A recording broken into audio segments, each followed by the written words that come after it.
यह कहानी हमें ऑस्ट्रेलिया के एक विशाल और सुनसान रेगिस्तानी इलाके में लेकर जाती है, जहां दूर दूर तक सिर्फ रेत और खामोशी फैला हुआ है। यही वह जगह है जहां रोमांच की तलाश में आए तीन दोस्त अनजाने में एक ऐसे जाल में फंस जाते हैं जिससे निकलना नामुमकिन है।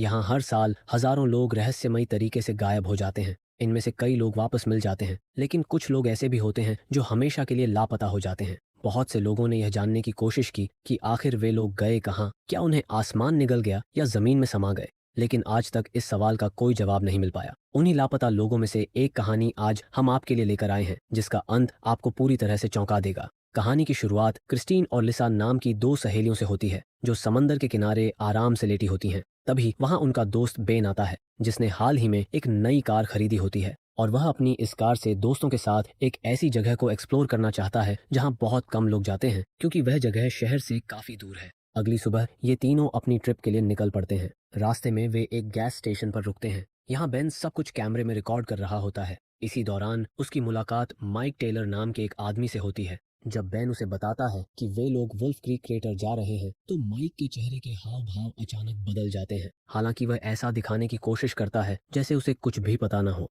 लेकिन ये तीनों अपने ही जोश में डूबे रहते हैं और उस कच्चे रास्ते पर आगे बढ़ जाते हैं जहां जाने के लिए सरकार की तरफ से कोई पक्की सड़क नहीं बनी होती। आखिरकार वे जिस जगह पहुंचते हैं वह ऊपर से एक बहुत बड़ा और गहरा गड्ढा दिखाई देता है। कुछ लोगों का मानना है कि हजारों साल पहले यहाँ अंतरिक्ष से कोई उल्कापिंड गिरा था, जिसकी वजह से यह गड्ढा बना, जबकि कुछ लोगों का कहना है कि कई साल पहले यहाँ एक ऑयल कंपनी ड्रिलिंग किया करती थी, लेकिन एक दिन अचानक मशीनें और लोग सब गायब हो गए। वे कहाँ चले गए, आज तक किसी को नहीं पता, लेकिन इन तीनों के लिए यह जगह सिर्फ एक पिकनिक स्पॉट थी। और यहीं से शुरू होता है असली डर। इन्हें इस बात से कोई फर्क नहीं पड़ता कि यहाँ पत्थर गिरा था या फिर तेल की खुदाई हुई थी, इसलिए वे अपना सामान वहीं रख देते हैं और कुछ देर बैठने का फैसला करते हैं। थोड़ी देर बाद उन्हें एहसास होता है कि तीनों की घड़ियां बंद हो चुकी हैं, जिससे उन्हें समय का कोई अंदाजा नहीं लग पाता। अब अंधेरा होने से पहले उन्हें जल्दी से यहाँ से निकलना होता है, लेकिन तभी उनकी कार भी स्टार्ट नहीं होती, जिसे बेन ने कुछ दिन पहले ही खरीदा था। ये बात बेन को बेहद अजीब लगती है।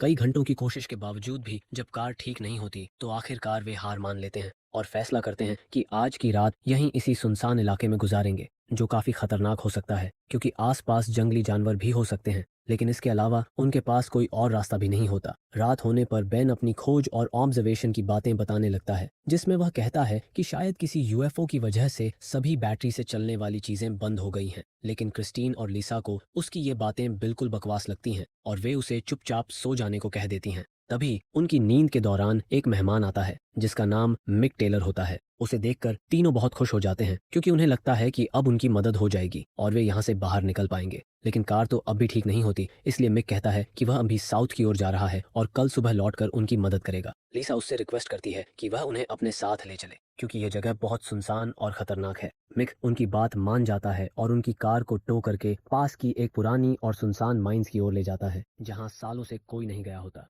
तीनों का प्लान होता है कि वे वहीं रात गुजारेंगे और सुबह निकल जाएंगे। मिक तीनों को पानी और खाने पीने की चीजें देता है और अपने बारे में बातें करते हुए खुद की तारीफ भी करता है।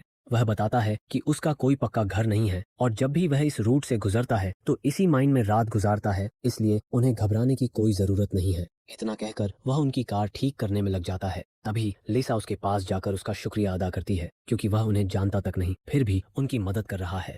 मिक कहता है कि वे लोग बिल्कुल भी परेशान ना हो, कल सुबह होते ही सब सही हो जाएगा और वे अपने अपने घर पहुंच जाएंगे। यह सुनकर लिसा काफी खुश हो जाती है और जाकर सो जाती है, लेकिन यह उसकी आखिरी सुकून भरी नींद होती है। अगली सुबह जब लिसा की आंख खुलती है तो वह देखती है कि उसके हाथ पैर बंधे हुए हैं और वह एक कमरे में बंद है। वह मदद के लिए पुकारती है, लेकिन बाहर दूर दूर तक सिर्फ सन्नाटा होता है। अब धीरे धीरे उसके अंदर डर बैठने लगता है, क्योंकि उसे समझ आ जाता है कि वह किसी भयानक जाल में फंस चुकी है। उधर लिट्स देखती है कि उसका दोस्त बेन अब कहीं दिखाई नहीं दे रहा। पहले उसे लगता है कि शायद ये सब कोई फ्रैंक है और थोड़ी देर में कोई उसकी मदद के लिए आ जाएगा, इसलिए वह इंतजार करना सही समझती है।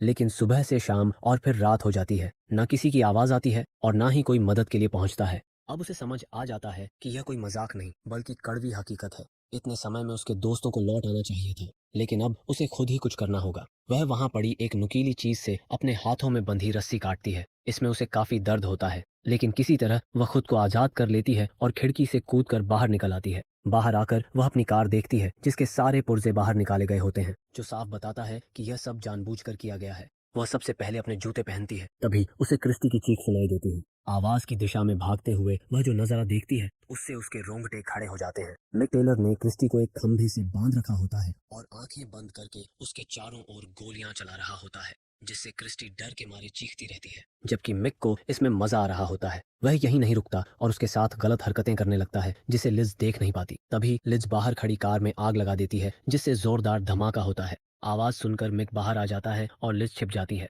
मिक आग बुझाने में लग जाता है और इसी मौके का फायदा उठाकर लिज अंदर जाकर अपनी दोस्त को आजाद करने की कोशिश करती है। लेकिन तभी मिक वापस आ जाता है और दोबारा क्रिस्टी पर जुल्म करने लगता है। इस दौरान क्रिस्टी बार बार बेन को आवाज देती है, लेकिन बेन कहाँ है किसी को नहीं पता। तभी टेबल के नीचे छिपी लिज मिक की बंदूक उठा लेती है और उस पर तान देती है। मिक हैरान तो होता है, लेकिन वह नशे में होता है और जानता है कि लिज शायद गोली नहीं चला पाएगी। क्रिस्टी उसे बार बार कहती है कि इसे खत्म कर दो और आखिरकार लिज गोली चला देती है, जो मिक के गले में लगती है और वह नीचे गिर जाता है। मौका देखकर लिज क्रिस्टी को आजाद कर देती है। क्रिस्टी चाहती है कि मिक को पूरी तरह खत्म कर दिया जाए, लेकिन लिज उसे वहां से भागने को कहती है क्योंकि मिक कभी भी उठ सकता है। दोनों भागकर मिक की कार तक पहुंचती हैं, लेकिन कार में चाबियां नहीं होती। मजबूर होकर लिज वापस जाती है, चाबियां लाती है और कार स्टार्ट कर देती है। तभी मिक होश में आ जाता है और बंदूक लेकर उन पर फायरिंग शुरू कर देता है। लिज गाड़ी उस पर चढ़ा देती है और दोनों वहां से भाग निकलती हैं। आगे जाकर उनकी कार एक खाई में गिरते गिरते बचती है,